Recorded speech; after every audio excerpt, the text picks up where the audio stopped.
This podcast is supported by listeners like you. We're grateful for your tax-deductible donation at newthoughtphilly.org or the link in the episode description. A practical prayer is a prayer that works. These discussions between Reverend Bill Marcioni and Carol Lawrence dive into the details of how it works and how to work it. Reverend Bill is a New Thought minister and the author of Practical Prayer for Real Results. Your new life begins with a new thought. Carol Lawrence is on a spiritual quest, finding the New Thought teaching after decades on the pulpit in 3 different traditional denominations. I've got some questions. Together, they're exploring the philosophy and activities that come together from many of the world's religions to create the practical spirituality that is New Thought.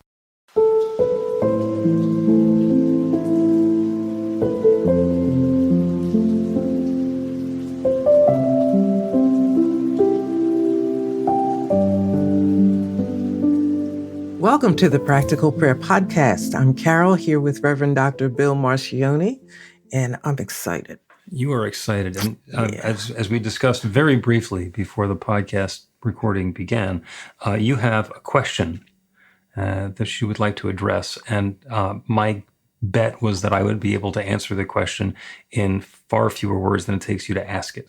So, and of course, leave enough openings that we still have the rest of a half an hour to talk about. Okay, now I'm challenged to just try to condense it down if I can. Okay, so here's my first attempt. Can't even get it started. Okay, so what is meditation? How is it different from prayer? What can you expect from it? Or what is the expectation of meditation? You know, do I need both? So that's a lot. Okay, that's a lot. And here's my one sentence answer that we will then dive into some more. Prayer is when you talk to God, and meditation is when you listen. Mm-hmm. And to have a conversation or a dialogue, both are required. That sums that up, yeah. Yeah, it's pretty simple, and it's really important. And I'll throw some extra words in there because we can't oversimplify it. To get back to the core of the New Thought teaching, we believe there's one power, love, intelligence, force, that creative source that creates everything. And what it does is it doesn't sit outside there and like have this little laboratory, and we're in the laboratory, and it's up, underneath the exhaust hood. It does the creating by sharing itself as its creation. So everything that exists everywhere is that one infinite presence expressed in its own way. So we don't have to look outside of us for God. When we turn our eyes to the infinite, we can close them and go within, because that divine presence is abiding within, and not just within us, is within everything. Everything is the divine taking its own form. And so if I want to attune myself to what is in that infinite mind beyond my awareness, then I can turn away from my senses and from my education and from all of the assumptions that I've ever made, and let my mind get still and listen to what the infinite is actually able to say to me through intuition or guidance or suggestion or creativity of an aha moment, a sudden realization. We've all had them, and we have all been trained for the most part to disregard them. We were really good at it when we were little. We were really good at it when we were little. So meditation is being able to shut out the mind chatter and listen to that infinite intelligence, that still small voice. And prayer is when we are going to be creative, where we're going to understand exactly what it is that we want to experience next. Not necessarily I want tab A to fit into slot B, because we don't have necessarily that level of control. But I wish to have this experience of harmony in my relationship, or prosperity in my lifestyle, or some manner of good unfolding, health for a family member. When we are really clear about the experience that we want to be having for ourselves or for those around us, we go into prayer and we acknowledge that that infinite creative power that creates everything, that created us, is active in us now. And then what we do, and that's the whole nature of practical prayer, is to be able to set that same creative law in motion. because we are active participants in it. So the talking is speaking with the authority of the infinite, and listening is allowing that infinite intelligence to inform us, which is much bigger than the original answer sounded. Yeah. Okay, so let's keep it separate for a minute. I mean, Okay. well, they are separate. But the prayer part that you explained sounds a bit general because of you said we don't have that level of power or whatever to make the details we ask for, harmony and so forth. So in the prayer space, then, do we not be specific about, if we want harmony, we may have in our mind what needs to happen for us to experience harmony. Yeah. And we may be wrong. Yes. So how do you know what to pray for? What we do is we have an idea of, and this is my favorite part of this is the pivot. We have an idea of what it is that we don't want. There's something that's been going on that's been annoying, and we want something else. And rather than going with a direct attack on, I want to make that thing go away, we broaden out our awareness to what's the experience of life that I want to be having once this situation has changed. So I'll give you an example. I live in this area that was developed and about 60, 70 years ago. And the Municipal Shade Tree Commission planted honey locust trees. They're very pretty. They're gorgeous. They're big. They have a wonderful canopy of leaves. This time of year, they're absolutely gorgeous. And they drop more crap on the lawn than you can possibly imagine. And the roots just like growing into people's basements, and they grow sometimes along the surface, and then there's these honey locust trees popping up everywhere on the lawn, and they drop stuff, little pine needle sorts of things in the springtime, and then there's little tiny leaves in the fall, and these hideous looking seed pods that come down all year long for different reasons. And every house on my street has one in the front yard, along with a tag from the township with a number, because we're not allowed to do anything to them. If they need to be trimmed, the township's going to trim them. If we want to take them out, we're not allowed to take them out because they're part of the community plan. And I really am not a fan of having a honey locust tree in my front yard, but I'm dealing with it. My neighbor Judy really, really didn't like having that tree. She just, every time she had a chance, she would complain about how awful the tree was. 5 or 6 years ago, tree got hit by lightning. Township came right over and cut it down and took it away. Her tree, right? Her tree, yeah. Okay. Yeah. Now, and she doesn't really do prayer, but she was so clear about the experience she wanted to have. She was not going to call in a lightning strike. She had no idea that she could do that. And she knew that she wasn't going to be able to call a tree trimmer in to cut the thing down. But she was looking at this tree and knowing something better. She was knowing something different in her experience. And the lightning strike came and took out her tree. Okay.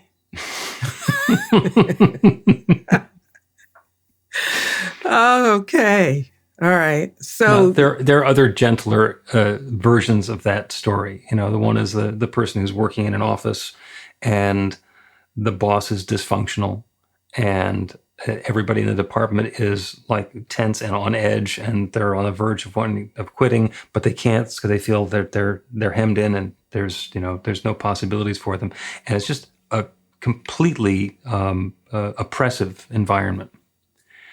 And then somebody in the group gets the idea of the experience. You'd love to just smite the boss, have the earth open and swallow him or her, and then close up again. But that doesn't happen. Yeah. So the intention was, I want to have a harmonious and uplifting and mutually supportive work environment where everybody is succeeding. And the boss gets promoted and gets put in charge of another bigger department that's so dysfunctional that the boss actually brings some order out of the chaos that's there. And the person who was setting the intention gets promoted and is now managing this group and knows exactly what to do. And it becomes the most peaceful, harmonious workplace anybody can imagine. And nobody had to get hit by lightning. Okay. Okay. So, I mean, that's a completely great story. And So I've seen that story happen on multiple occasions. So what is, okay, we'd love to get to this wonderful outcome. In the middle, there's a whole bunch of, there's dynamics going on. It's just whole layers thick of stuff. Mm-hmm. What's the prayer again now? What does the person pray for? And I'm going to take a step back into the experience that we're having, because this is one of the things that makes the prayer challenging. The experience that I'm having is my boss is a jerk. Mm-hmm. Okay. And it's making everything in my office horrible. And it's all the boss's fault. And I want the boss to go away. Mm-hmm. We're having these negative feelings about the boss. And it's all about putting the power and the energy and the focus on the boss. And the pivot is, okay, take the situation that we're in now with this oppressive, micromanaged, unpleasant work environment. What's the experience I want to have instead? So we turn away from the darkness, we turn towards the light, and we say, the experience that I want to be having is a smooth and peaceful and mutually respectful and very effective, successful department where everybody has the opportunity to share their gifts and do their work and take part in this peace and success. And there's nobody getting smited. There's nobody getting crushed underneath an iron heel of anything there. Mm-hmm. There's just the invitation for the experience to somehow mysteriously get better. And when that's what we're inviting, one of the possibilities is that the boss is going to get promoted. There's lots of other possibilities. So then in the intention of the prayer is, or the desire, it's what you want, the desired outcome. Right. But you don't dictate or worry about how that happens. Right. When we say how it's going to happen, we are limiting the potential that the infinite has into our preconceived notions of what's possible. And in an infinite universe, when we narrow it down, well, I can think of 3 ways that this could happen. And and that might be somebody who's got a lot of imagination. It might be just one way they think it can happen. The boss has to get brought up on charges and fired, mm-hmm. or arrested, or some other way, kidnapped while he's on vacation. And those things tend to be mean and violent and about that same power differential that caused the problem. As soon as we let go of that and say, I don't care how it happens. How is not my business. It's up to God.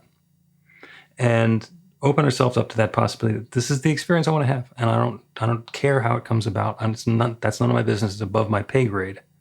But I know that this goodness is happening. Then there's a lot of elbow room for that infinite creative power to do something that is completely beyond what we thought was possible. Okay. Because we think it's local. We think that it's something that I have to do, or that Susie has to do, or that we're going to gang up together and do. And it's a much bigger universe than that. Mm-hmm. There mm-hmm. could be somebody sitting in the boardroom saying, who are we going to get to run our completely dysfunctional outside sales team? I know, Joey. And the inside sales team is just going to have to do without him. And then everybody's happy. Yeah. No, but that makes a lot of sense. And the real piece in there, I think, to pay attention to is what we want, the desired outcome, but letting go of how that could work out. Yeah. And I'm saying this with huge amount of experience because I'm a former control freak. You very much like doing how. Yeah, because I didn't know anything else. I just didn't, but it's the only life I knew. But then I'll tell you, I didn't let it go. I didn't let it go never do. because I was supposed to, or because you explained a lot of reasons why I should. A glimpse of a glimpse of God will make you back up. Because for me, I'm thinking, for instance, my thing is the ocean. And, I go there and it helps me to, kind of just locate myself. Like, listen, you're all that, but not all that, right? So yesterday when we were driving home, there was We could see part of the ocean. And I just get so filled when I look at it. But now it's starting to hit me when I see it. This isn't a whole lot, because compared to the universe, this is like a drop. Yeah. And that's a crazy feeling. So when you really think of the ocean as an analogy for God, it's like, okay, you can just let this go and it won't be a problem if you just let it go. It's going to be okay. Yep. Yeah. Yeah. There's a nearly magical phrase that we can use. I'm going to ask you to repeat it before we go into a break. God knows how this is going to work. Yeah. God knows how it's going to work. And God does.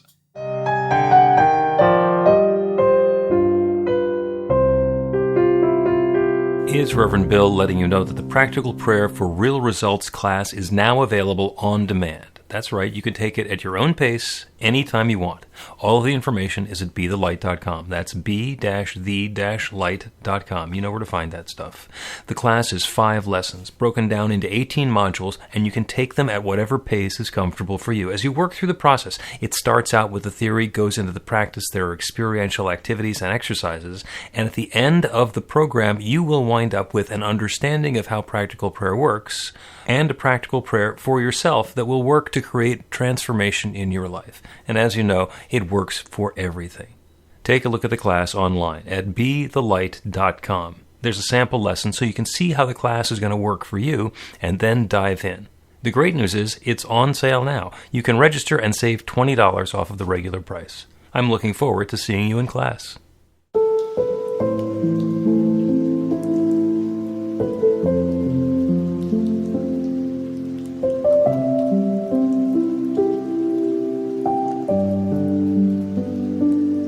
Welcome back to the Practical Prayer Podcast. I'm Carol, here with Reverend Dr. Bill Marcioni, and that was great. Yeah, we're talking about meditation and prayer, and God knows how that's going to work out. And I want to do a quick shout out to Kate, who listens to us in Buffalo, New York. She was one of the original members of my teen group, and I heard that she sometimes listens to this. And as a typical member of my teen group, she will either be tickled or mortified that I'm mentioning her. Be tickled. She'll be tickled. Be tickled. Yeah. So God knows how this is going to work out. And to me, that sounds like a statement of exasperation. God knows how this is going to work out. But that's true. I don't need to. If God knows how this is going to work out, then all I have to do is say, this is what's working out. And the details belong to some outside force. And that lets me surrender. It's a relief. You know, it's a relief, I think. At least for me. You and I are both really good at figuring out how the pieces are going to fit together and how to take this 10 pounds of whatever it is and mold it into that sculpture or whatever it's going to be. Yeah. And it's really good to be able to do that. And sometimes it works against us because sometimes there's something a little bit more that's going to be required to get the job done. And then we face struggle because, all right, I can get it 90% of the way there, but then God knows how the next 10% is going to happen. And what I generally find after I've gone through some struggle is, I could have turned it over to the infinite before I started struggling. Got the idea and say, well, this one's going to be complicated, so I'm just going to allow the infinite to tell me what to do next, and then I'll do that. Well, you know what? I'm going to be your cheerleader because I'm right there with you. I'm going to be, but you don't know what point the struggle is going to be.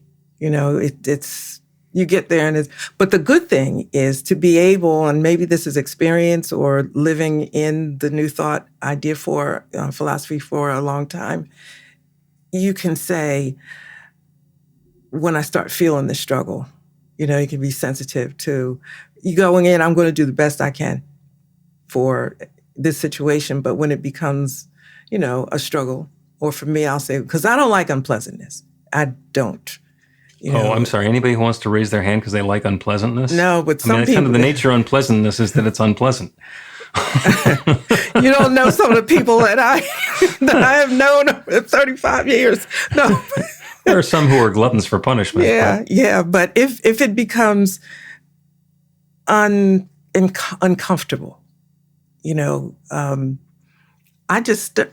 had to learn that now. I didn't when I met you, I didn't know that. I would just keep plugging, because I'm supposed to be able to get this done. But now I'm just like, okay, wait a minute. This feels very unpleasant. I know God can handle this. I think I always have a part to do. I never stand back as though I don't have a part to do because, I'd feel like a bum. I don't want to feel like a bum. But stepping back is something you have to learn how to do too. So it's just like a lot of energetic moving parts in becoming. Mm-hmm. Right? Yeah.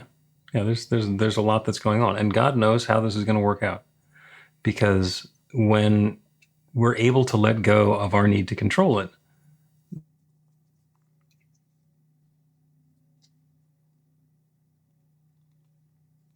then if I can figure out, if I have and I think we've done this before, if I have 1,000-pound boulder and I want to move it a mile, and I'm trying to figure out how I'm going to do that, then, I'm going to think about the levers, and I'm going to think about trucks and locomotives and all sorts of things. And there are actually a couple of really simple answers. The simplest one is to put it a mile up on a cliff and just push it off. And it's going to make that mile all on its own with no further intervention. Or if I have it in Minneapolis, I can put it on a barge and then just go down to New Orleans and wait.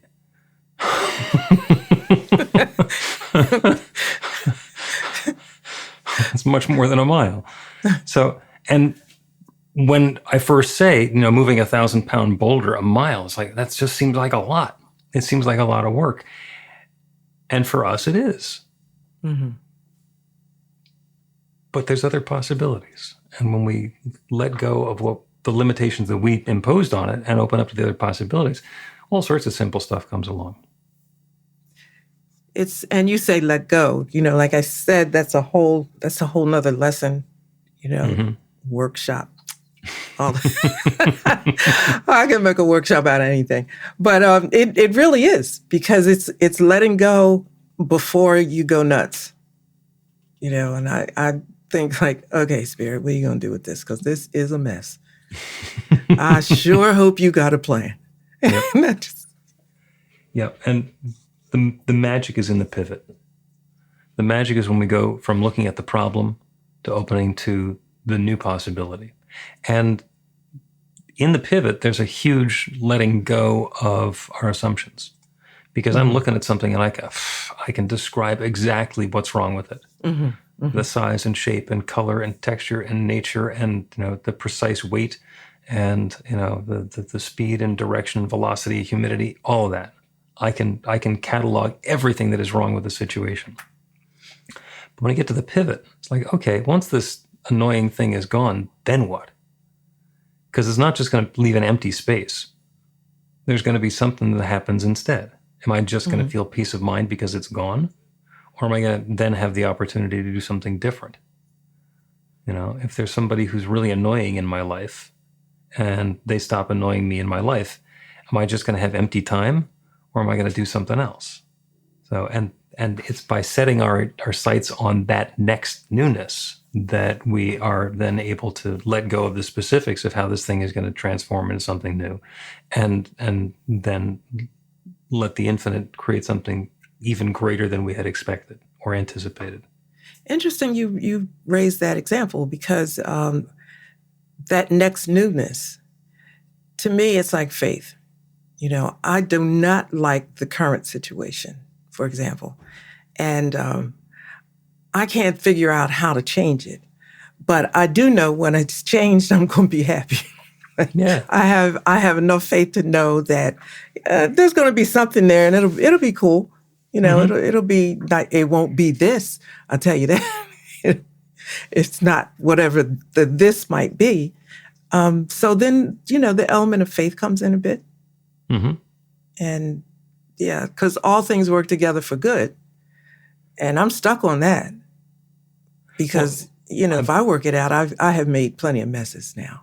Okay. So if I let it go to Spirit, it's surely going to be better than the chances.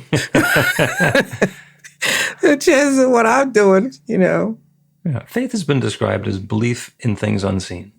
Mm-hmm. And it's really easy to believe in stuff that we see or stuff that we've been told has happened to other people. But to be able to look a situation in the face and know that there's something better that's available, even if we don't know exactly what it is, but just that understanding that there is something better. What does better feel like to me? What does better look like to me when it's better? What am I doing? How am I dressed? Who am I hanging out with? What's the air temperature? Just to be able to identify with that newness that's coming along with the change in the experience. Okay. So, whether it's the boss changing or my favorite one is the doctors apologetically scratching their heads saying, we have no idea how we could have gotten that diagnosis so wrong, but there's no evidence of X, Y, or Z disease. Mm-hmm. And I've seen that happen a bunch of times, and it's my ego just has fun with those. But it's wonderful to watch because it is a transformation in the life of the person who had the original diagnosis. And to me, it takes the ego level of the medical professionals who thought they knew everything down a notch as well. So that's a win all the way around, as far as I'm concerned. Yeah. That's one we have to go with at some point. But again, it's faith in what I don't know. But everything is known. I think everything is available to know. Mm-hmm. Oh, yeah. And if I don't know it right now, if it's not in my understanding right now, I'm still cool with it because it's going to happen. Like God knows better than I do. Or, and I don't mean like God out there somewhere. I think some describe it as a higher self or whatever. Whatever you say or think about God knows it better. Yeah. And I can be okay with that. I think it has to do with like listing your 10 core beliefs. And I don't know how many numbers you got, right? But for me, right in there is all things work together for good. Mm-hmm. So if that's going to happen, I'm leaning on that because if it's not good, I'm coming for an explanation. Yeah, and sometimes in the middle of the experience, it's clearly not good. There's clearly some sort of a disruption or an upset that's going on, a clearing, a cleansing, or a reset. Sometimes I describe that as the second act.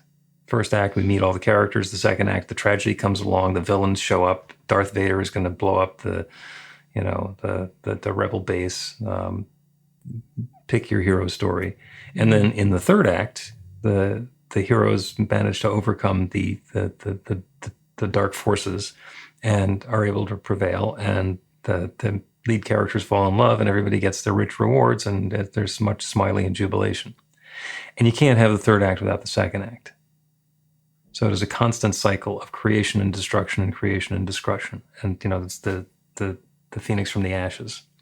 Rising from the ashes, that's pretty cool. Bursting into flames doesn't feel that comfortable. I can't imagine saying, what do I want to do today? Burst into flames?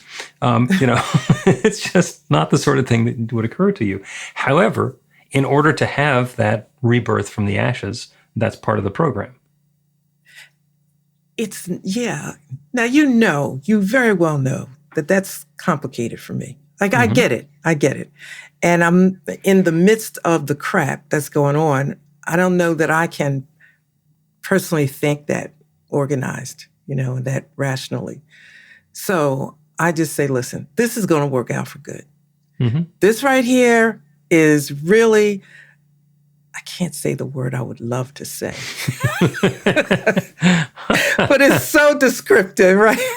I can't even tell you the letter that it starts with, but you can imagine, right? This right here is, but I know it's going to work together for good.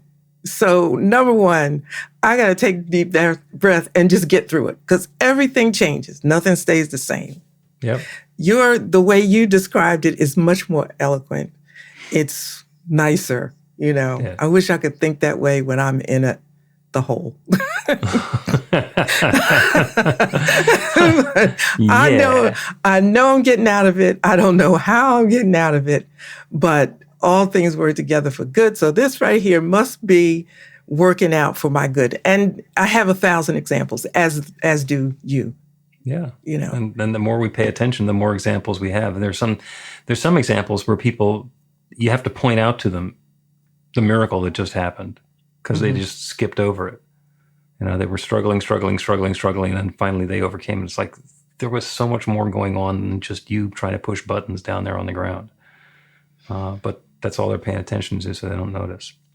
Let us take a break, and when we resume, we'll do a prayer on meditation and prayer, and we will also focus our attention on looking a fact in the face and knowing something better.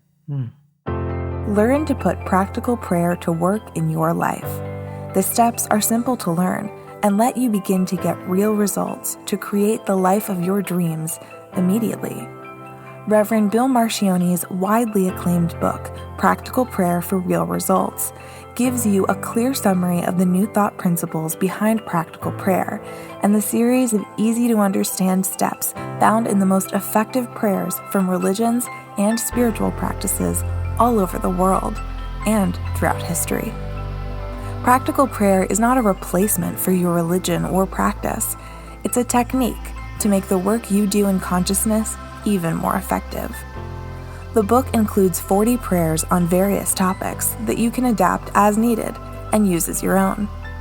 Practical Prayer for Real Results is available in paperback, Kindle, and audiobook on Amazon or at b-the-light.com.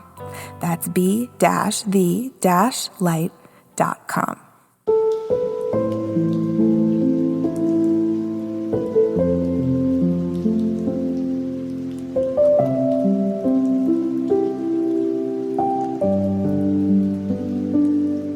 Welcome back to the Practical Prayer Podcast. I'm Carol, here with Reverend Dr. Bill Marcione. This discussion has been amazing.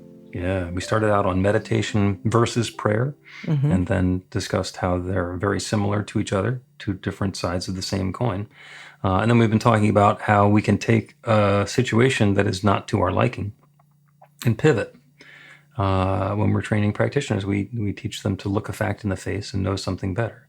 And the fact is what's showing up in our awareness. I'm looking at a situation, and this is not to my liking. This is not serving my interests or the interests of the other people who are here. And I can know something better. And that's the pivot.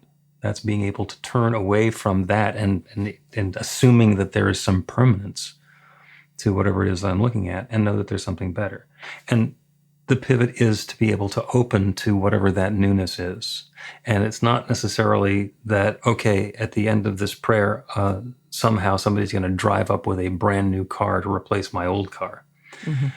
The prayer, instead of I want to get a new car for free, is I want to have my perfect transportation and have my finances fit together in an orderly fashion and let go of the details and open up to the tone and the texture and the feeling of the situation.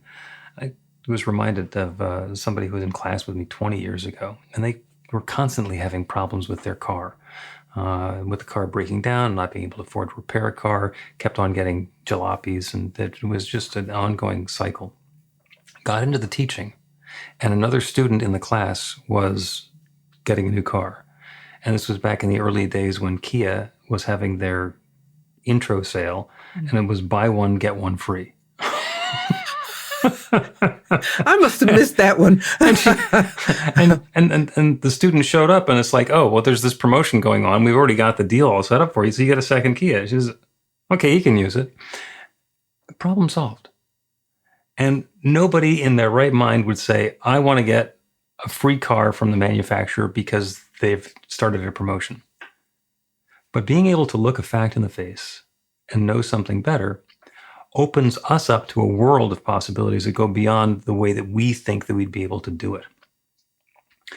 So let's do some prayer on that. And actually, we're going to combine it with a little bit of meditation. Because as I mentioned before, meditation is listening to the infinite. And prayer is speaking to the infinite. So as we close our eyes and go within, we can become aware of where we are right now. As you feel yourself seated in your seat, And by the way, only do this if it's safe to close your eyes. Airline pilots should not close their eyes for an extended period while they're working, or some other people, like sawmill employees come to mind as well. The rest of us can close our eyes so that we can turn away from the specifics of the circumstance and the situation that's going on in front of us, because there's more going on than is obvious. This situation is as we have understood and expected and experienced it. And it is possible for this situation and circumstance to continue along the way that it has been, and it's possible for it to change. Feel yourself anchored in your chair. Take a deep, full breath in. Let yourself be filled. Hold at the top. Sip in a little more air. Invite in something more. And then a deep, full breath out. Let it go. As good as that breath has been, as life-giving and supportive as it's been, let it go. Release it. It has come to pass. And feel yourself settle into that emptiness and that availability. And now another deep, full breath in. Let yourself be filled, and again, hold at the top. This may feel exactly like the previous breath, but it is different. We're different. We've changed, we've grown, we've aged, we've moved through space and time. And as good as that breath has been, let it go. Another deep, full breath out. And continue breathing at that comfortable pace, with a reminder on every inhale that the infinite is ready to fill us with a brand new idea.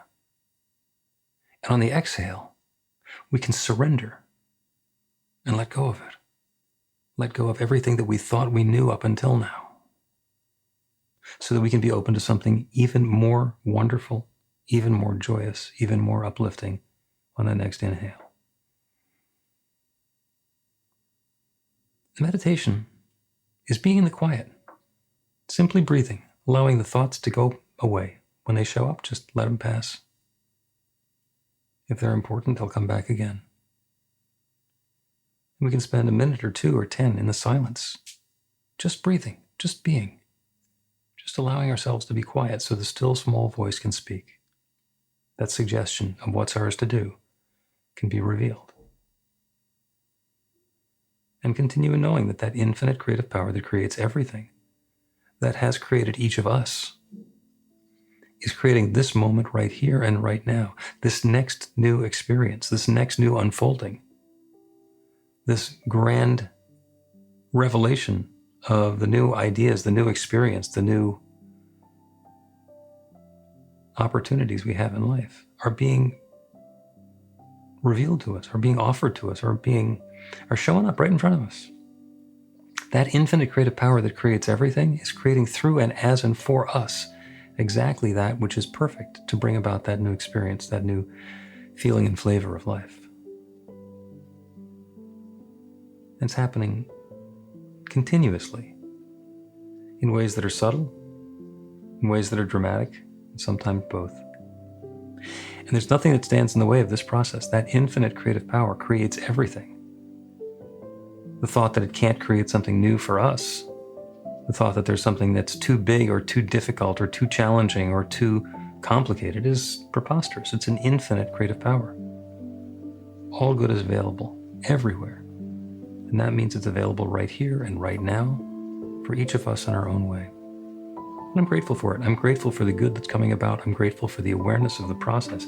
I am grateful for the wonderful stories that each of us gets to tell about this good coming about. And so with gratitude for all of this good and more, I speak this word, this intentional word, this word of invitation, this word of opening. And I release it into that creative law that creates everything. And I know with full faith and conviction that it is now creating this. The good is underway now. And so I let it be. And so it is.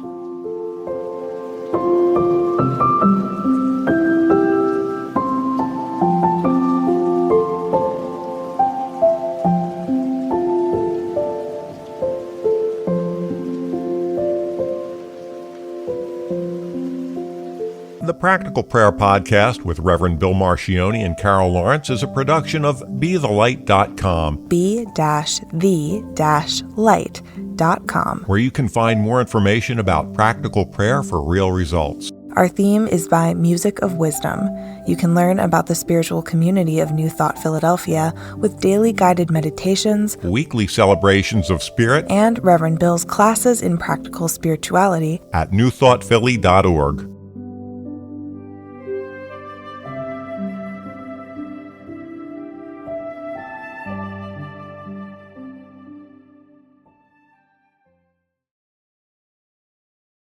This podcast is supported by listeners like you. We're grateful for your tax-deductible donation at newthoughtphilly.org or the link in the episode description.